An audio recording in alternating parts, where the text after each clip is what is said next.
Hi, everyone. Welcome to Oscar Wild, a podcast about film, always counting down to this year's Oscars. I'm Nick Rookraut, And I'm Sophia Simonello. and today we have another installment of our Oscar Contenders. We are going to be talking about some of the shortlist categories that were released on February 9th, and we'll be going through some that we feel a little bit more confident about, ones that we've listened or watched all of the nominees. And we'll be coming back maybe after nominations come out to talk about some of the other categories. But I think this is a good start to talking about the Oscars. Finally, we have made it. Finally, we're here, like at least closer to that point, right? Right. I think the short lists are always fun because you can kind of gauge how the Academy is thinking, which I always appreciate, even if they're in categories that sometimes I'm not as interested in as some of the bigger ones. It's still, I think, cool to see any major trends that might be coming out, films they might like more than you thought they would. So I'm excited to talk about all of those indicators too as we go through a good amount of these categories. We will be skipping over the shorts. We'll talk about those, I think, once we get the nominations so we know which ones to watch. And I think the biggest change here, just another that the Academy made this year, but increasing the shortlist nominees from 10 to 15 was huge. Yeah. Makes this much harder for us now. Yes. I was just thinking that it's way harder to predict in some of these categories now that Yep. we're already more challenging to predict than some of the others. All right. So let's get started with Best Original Song. So our shortlisted contenders are Turntables from All In, The Fight for Democracy, See What You've Done from Belly of the Beast, Wuhan Flu from Borat subsequent movie film, Husavik from Eurovision Song Contest, The Story of Fire Saga, Never Break from Giving Voice, Make It Work from Jingle Jangle, Fight for You from Judas and the Black Messiah, EOC or Scene from The Life Ahead, Rain Song from Minari, Show Me Your Soul from Mr. Soul, Loyal, Brave, True from Mulan, Free from The One and Only Ivan, Speak Now from One Night in Miami, Green from Sound of Metal, and Hear My Voice from The Trial of the Chicago 7. Lots of motivational poster contenders, like I mentioned on a previous Yeah. episode. This year particularly, so the Academy goes for these big, rousing, motivational songs, and I think of any year, this is like every single one is like pouring your heart out, which again makes it hard because I feel like they're going to go for those themes everywhere, and it's hard to choose ones that stand out. You on our list hadn't made a lock for one of the choices, which made me rethink it because I didn't really care for it either, but it was nominated at the Globes. So I've kind of rethought things. Do you have a top 5 here? I noticed that you did that. I thought that was really funny because so the song for our listeners that we are not quite sure about is Hear My Voice from the Trial of the Chicago 7. I do actually think it'll get in. I just am always dubious about calling things locks. I think Okay. where I am right now, the two that I think are definitely getting in are Speak Now from One Night in Miami and Fight for You from Judas and the Black Messiah. I feel like those are pretty strong, pretty secure. I also can see EOC or Scene from The Life Ahead getting in because it's written by Diane Warren, who has 11 nominations and 0 wins.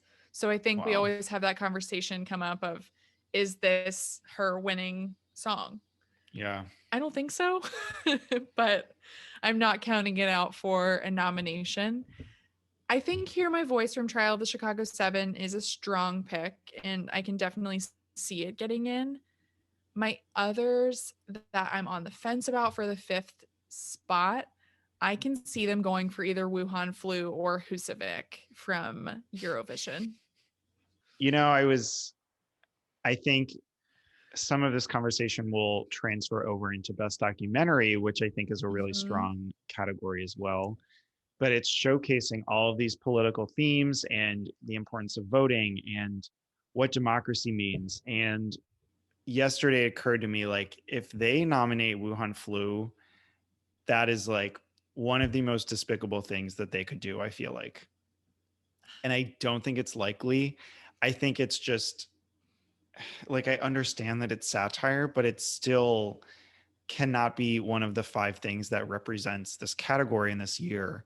It's just so crazy to me. So I don't have it on my top five. I have it pretty low, actually. So I ended up ranking everything. Mhm.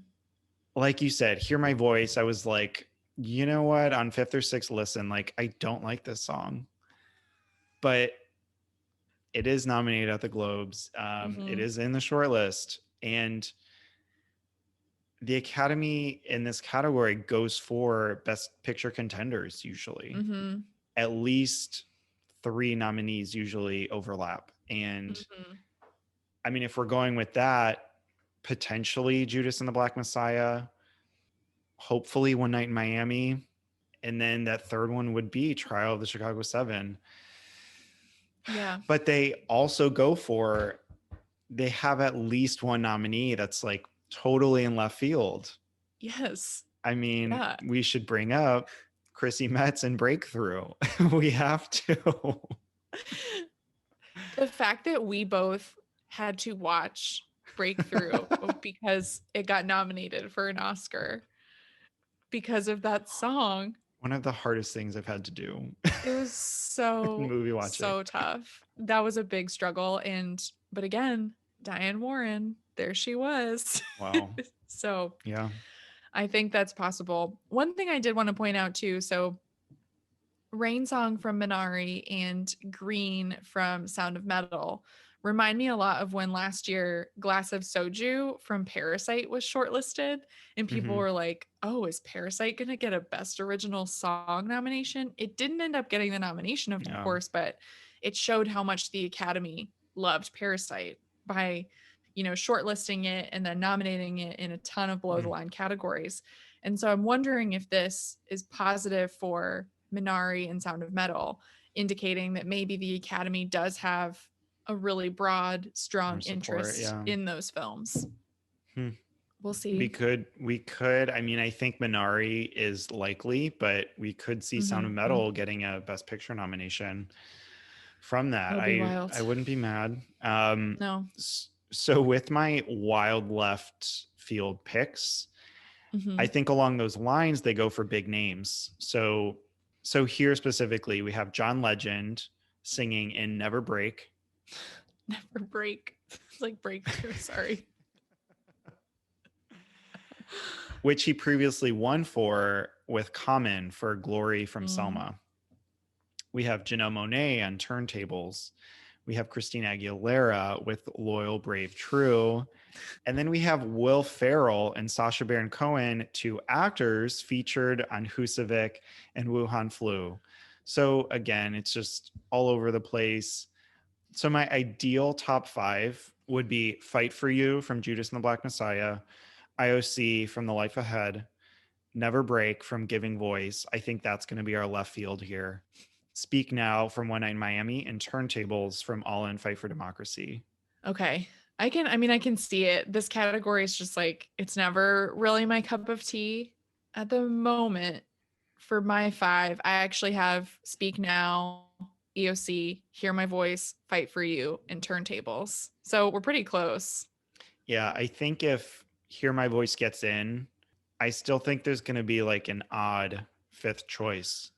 I think Hear My Voice would have to take Turntables over. Which That's could happen.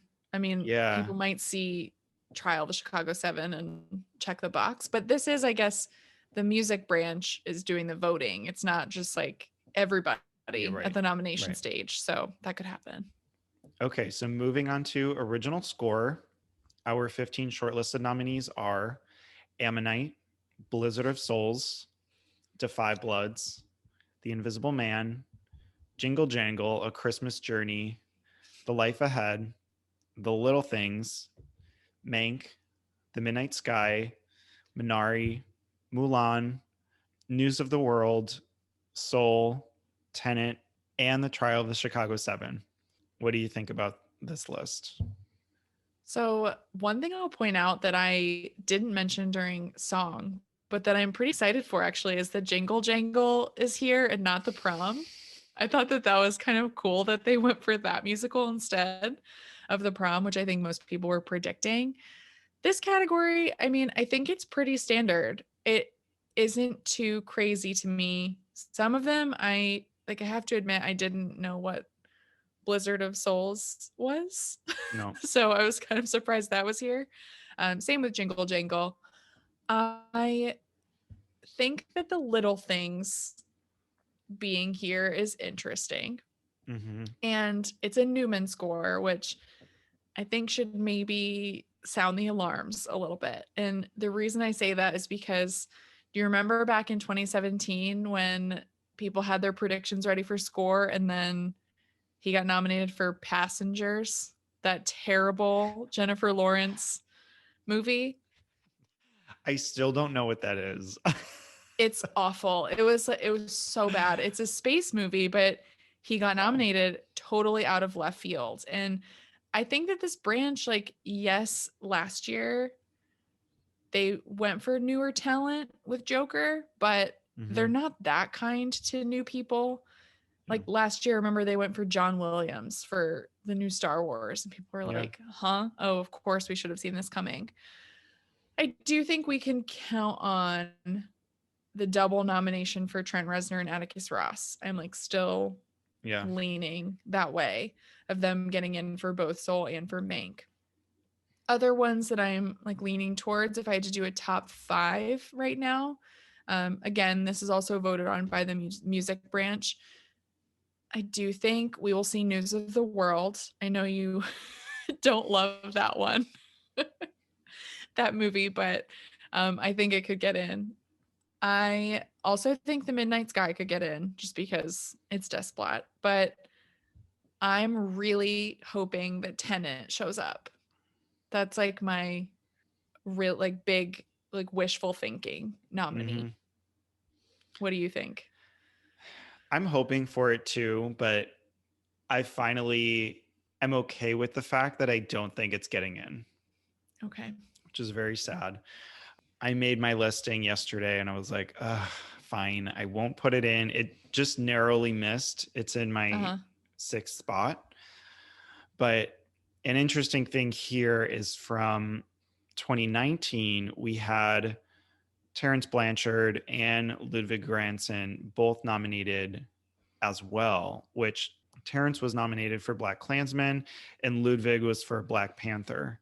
And we could both see them nominated here for Da 5 Bloods and Tenet. Again, I don't think it's likely. I do have that double Trent and Atticus nomination making it in. I have Minari in there. And over News of the World, I would really I think we will have Trial of the Chicago Seven, and I would like to see Defy Bloods at least make it into score because, as we've seen, support has kind of fallen off for that film, which is sad.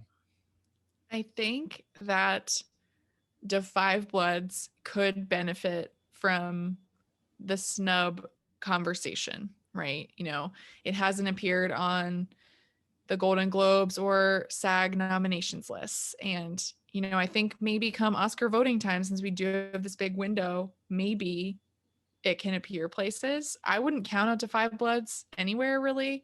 I can see Yeah. it coming back. The score is really great. I love the Minari score. It is one of my favorites of the year. I would love to see a nomination for Emile Mosseri as well. The Trial of the Chicago Seven, you know, like we keep coming back to it. Daniel Pemberton missed at the Globes, even though he was nominated for Motherless Brooklyn. So I right now have him missing at the Oscars, but I agree with you that just the support for the movie could carry him in. I listened to the score again yesterday and I put this in because it has different themes throughout. And where I felt like Tenant was more one note and on the softer side.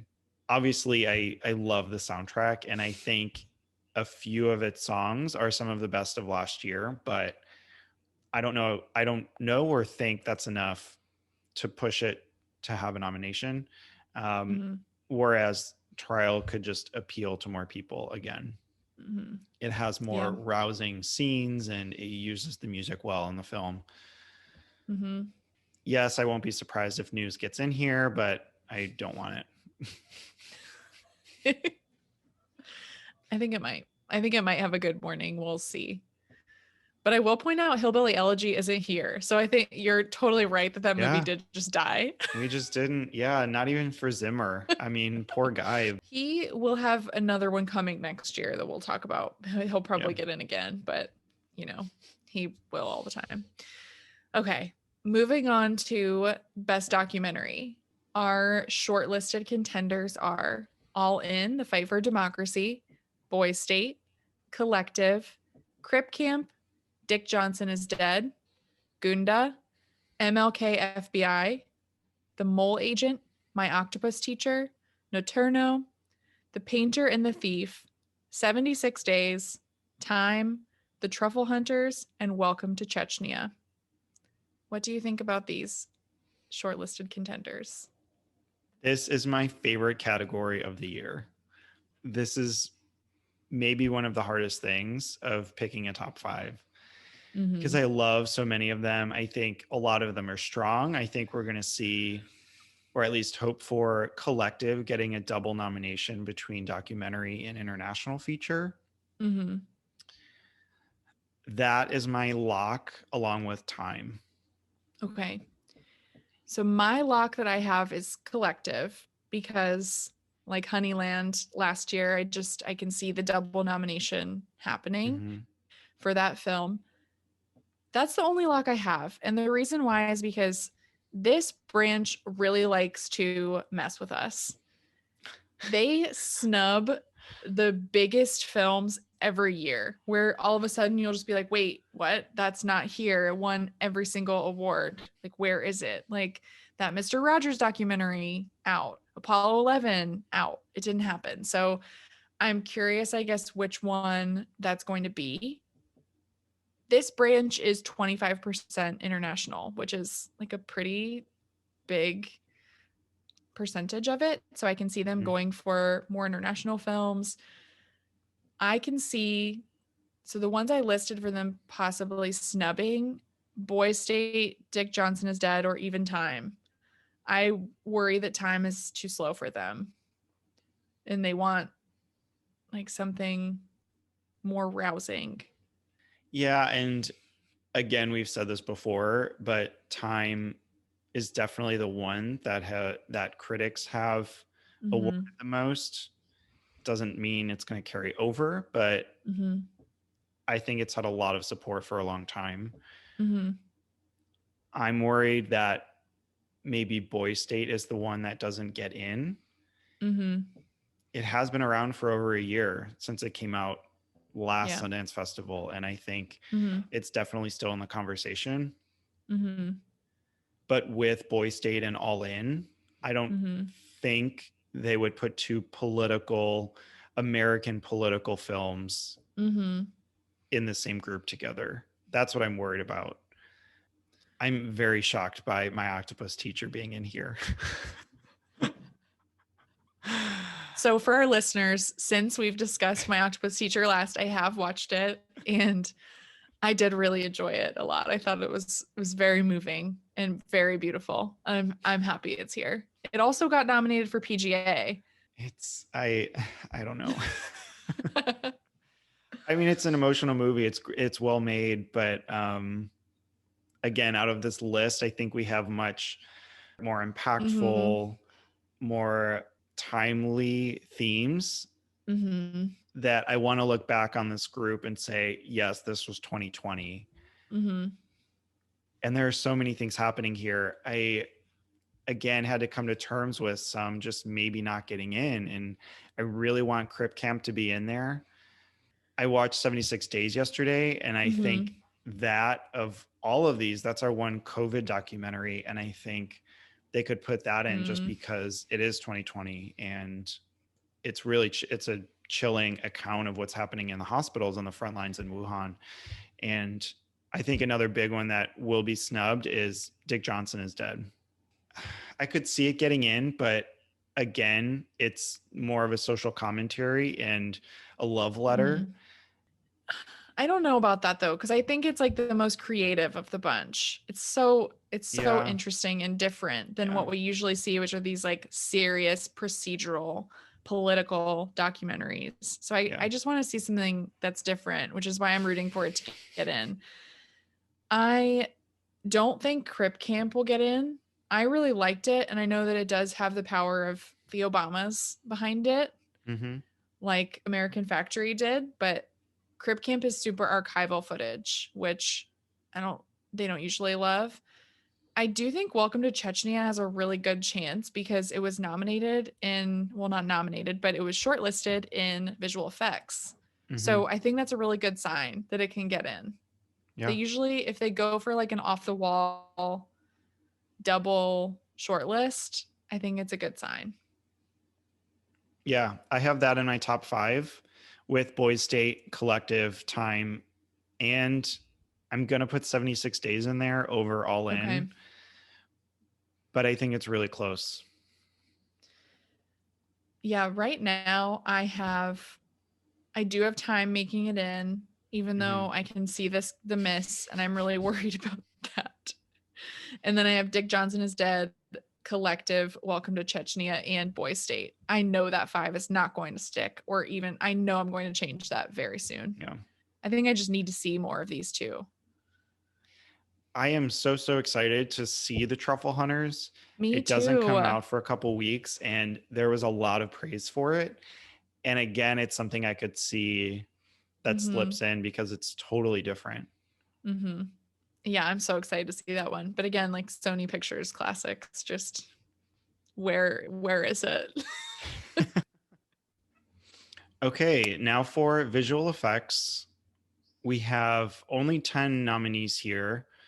Birds of Prey and the Fantabulous Emancipation of One Harley Quinn, Bloodshot, Love and Monsters, Mank, The Midnight Sky, Mulan, The One and Only Ivan, Soul, Tenet, and Welcome to Chechnya.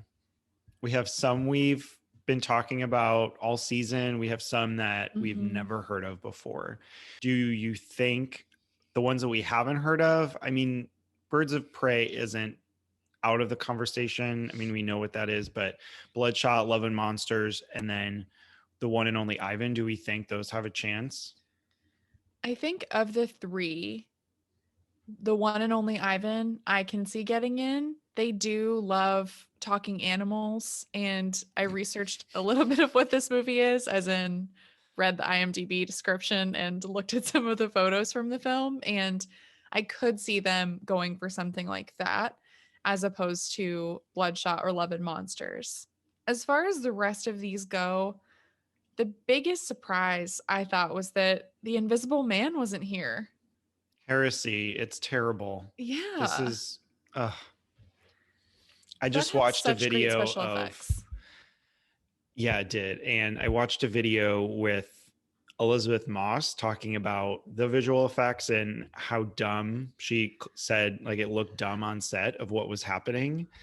So maybe it was like there's a man in a green suit and Mhm. like these simple effects that turned out very scary on film, Mhm.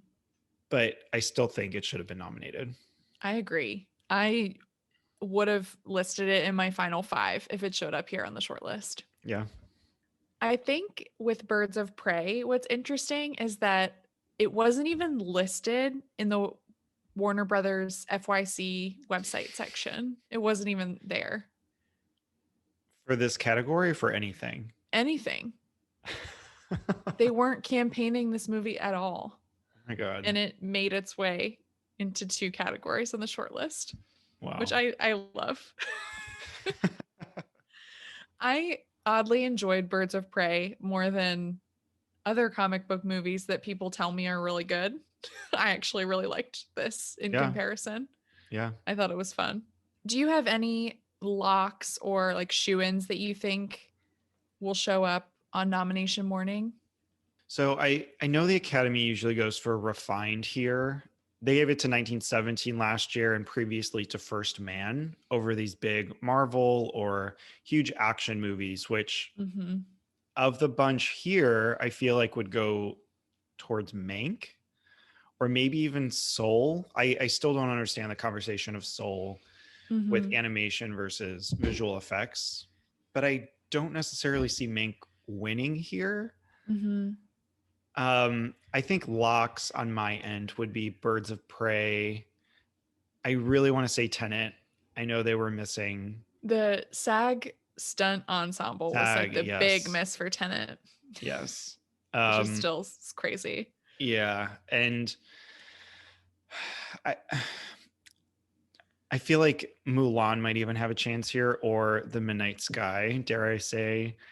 It's a space movie. Gravity won its year, and I think that's a much better film with much better visual effects. I actually found myself laughing at how bad some of the like CG background work was on The Midnight Sky.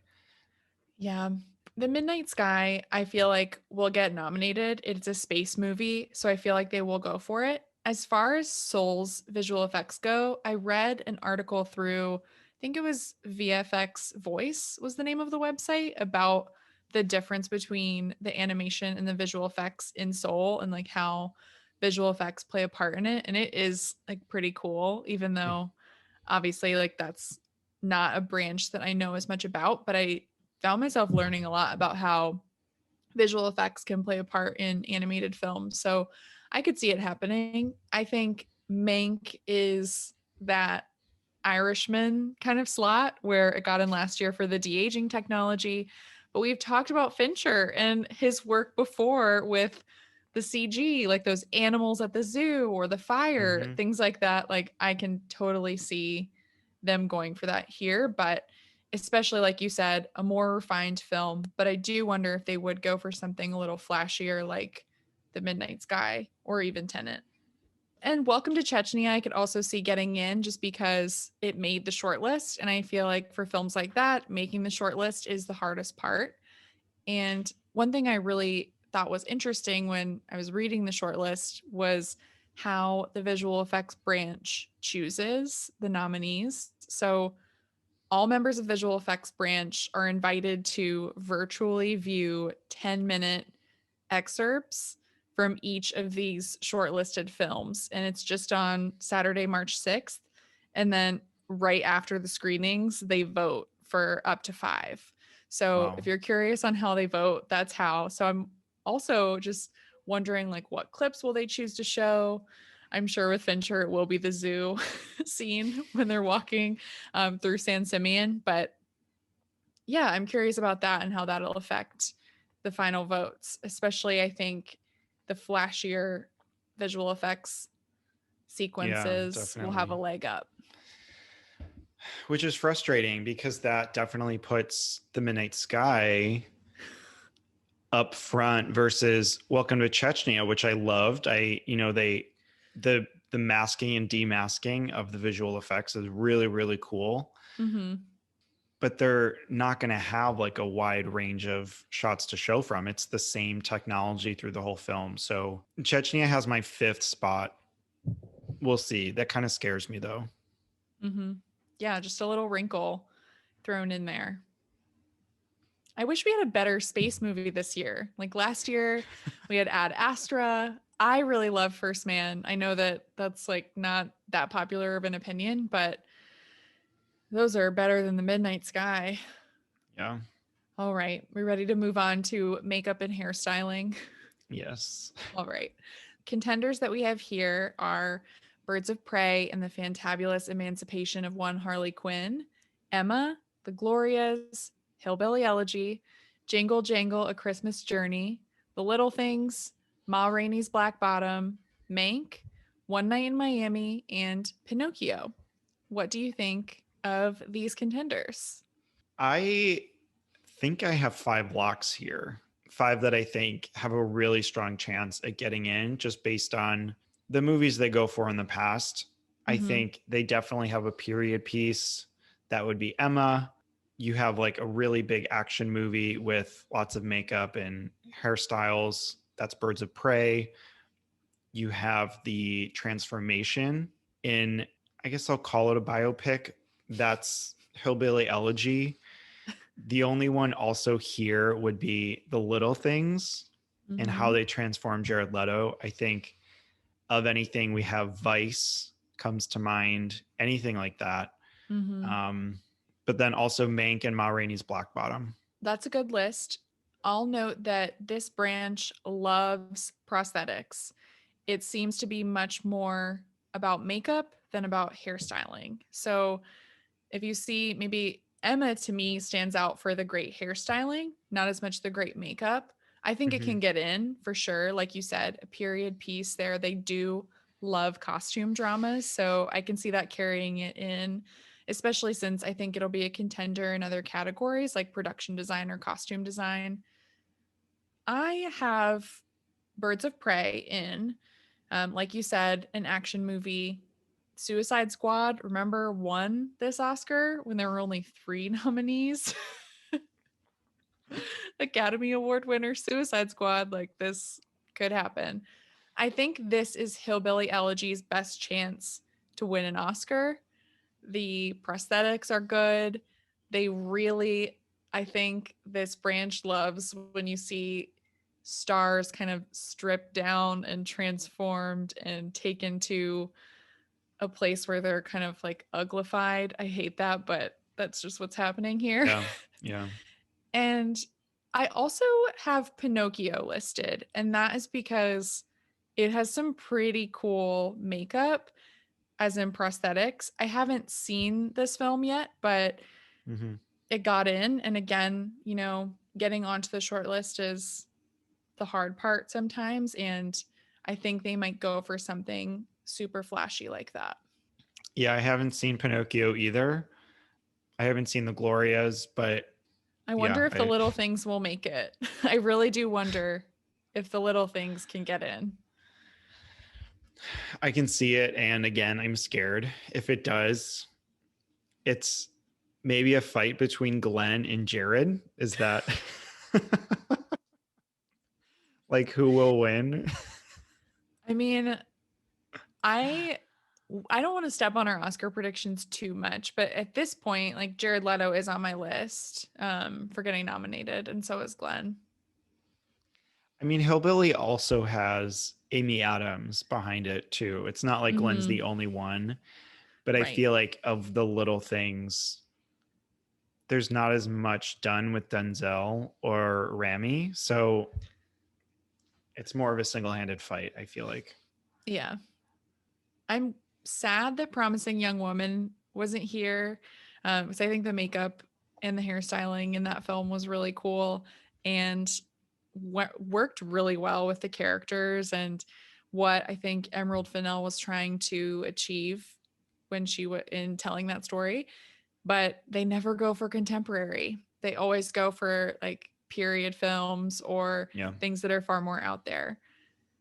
Another note about how this branch votes, so similar to visual effects, all members of the Academy's makeup artists and hairstylist branch, they get a virtual invitation to view 7-minute excerpts from each of these 10 shortlisted films on March 6th also, and then they'll vote right after on 5 films to be nominated. So again, curious what they'll show since it's just an excerpt from the film and not like illustrations or anything that they show when they show the nominees at the Oscars.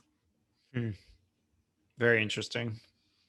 Definitely Jared Leto like creepily waving with his brown contacts and greasy hair. It's literally just going to be cuts of Jared Leto when he's only on the screen. Yeah. Okay, so our last category that we're going to talk about today is Best International Feature. The contenders are Quo Vadis Aida, The Mole Agent, Charlatan, Another Round, Two of Us, La Llorona, Better Days, Sun Children, Night of the Kings, I'm No Longer Here, Hope, Collective, Dear Comrades, A Son, and The Man Who Sold His Skin. So, what do you think of these nominees? I know we haven't seen a lot of these yet, and we'll revisit them on another episode in the future. But just generally, what do you think? We do have quite a bit of overlap from the Globes. To me, it was interesting that The Life Ahead isn't here, but it is in song and score. So I don't know what disconnect was there. Um, for me, the only locks I see are Another Round because it did so well in Europe, and then Collective, mostly because I'm hoping Mm-hmm. for that double nomination. Yeah, those are the only locks I have too. I think that they are strong across the board. I still think Another Round could maybe have hope at the Oscars and other categories. We'll see how that shakes out. But again, like you said, so much support in Europe, and Collective is just that type of documentary that the Academy typically likes, is a very strong message and is also very timely, I think, right now. So those two are the ones that I have getting in for sure. So, a little bit about how voting works. Academy members from all branches were actually invited to participate in the preliminary round of voting, and they had to meet a minimum viewing requirement in order to be eligible to vote in the category. We love to see it. As it should be. Especially, minimum requirements. You have to meet those. Actually, watch the movies. And in the nominations round, Academy members from all branches, they're invited to opt in here to participate, and they have to view all 15 shortlisted films. How many people do Right. you think will actually do this? It's going to be a small number. So it could probably be a couple votes that gets something in or not. It's Mm-hmm. crazy. That's something else besides seeing the numbers on picture, seeing like how many people actually follow through here that maybe. So I'm assuming they're hoping that more people vote if it was only the documentary branch previously doing this. Mm-hmm. I'd like to see if more people do or if fewer people do all across the board because they have to see the 15. But I think if you're voting, that's such a smart thing. And that should be across the board in every category. Mm-hmm. Making an informed decision is just like something human. So, I know.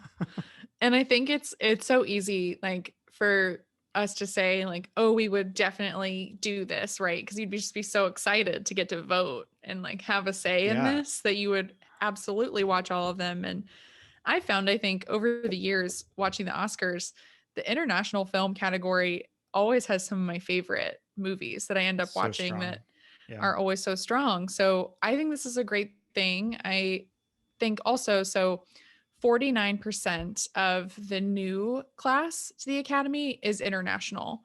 So a good percentage of that is British, of course. That's where a huge block comes from. But I would be curious if this is a category where we do see a significant break from the critics. So, a couple of others that have done really well with critics, La Llorona out of Guatemala. So, I think looking at this short list, we see a less Eurocentric list than we've seen in years before, which I think is really exciting. Seeing a film from Ivory Coast, like Night of the Kings here, is really cool. Mm-hmm. A film from Guatemala that's a horror film that's being celebrated is also really neat. And I'm wondering how the final five will shake out and if it'll end up being more European heavy like it Mm. usually is. Yeah, that's the other part of the conversation is, expanding the shortlist from 10 to 15, getting in some of those other films in here.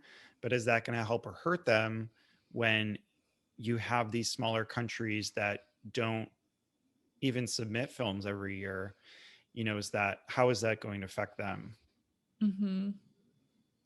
Yeah. So I'm really excited to see a lot of these. The ones I've seen so far, I've just seen Another Round, La Llorona, and Collective. So I have a Mhm. lot to watch, which is really exciting. I know Dear Comrades, I saw that was on Hulu. So I'm excited to Oh, watch great. that one. And definitely the others too. Night of the Kings, I thought looked really great. And I know people are raving about Quo Vadis Aida, and I think one of Neon's brands actually just got Oh, wow. North American distribution rights to it. So that should hopefully be coming soon too. Okay. I know The Mole Agent. I've seen that's on Hulu as well. Okay. That's so fun. I don't expect it to follow through, but Uh-huh.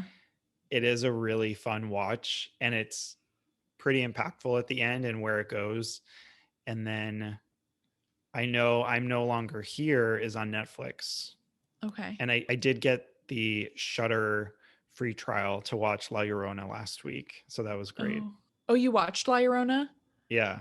Oh, we haven't talked about it. Okay. Yeah. It was good. It's a good like slow burn horror. Very Mhm. different from the James Wan, The Curse of La Llorona. Thankfully. Yeah. Yeah. So I'm hoping that can get in because we've talked about this often, but like horror movies don't usually happen at the Oscars. But Yeah. if it No, happens here, that would be even cooler. this is not uncommon for the Academy. So we'll see. It has gotten attention. It is a Globe nominee, but I'm excited to see all of these other films and how they all rank. Yeah. And like you said at the beginning, I feel like we're finally here. Like it feels like Oscar season is happening now. We're getting It's closer. we have 2 months now instead of 4 or 6. Yes. Like we, we're counting down. But we will come back once the nominees come out and the shorts are more readily available. We will talk about those. Yeah, and once we have nominations, we'll actually be going through category by category, chunking them together in different episodes for parts of our contender series. So you all can check those out, hear our predictions, hear what we think about all of those films.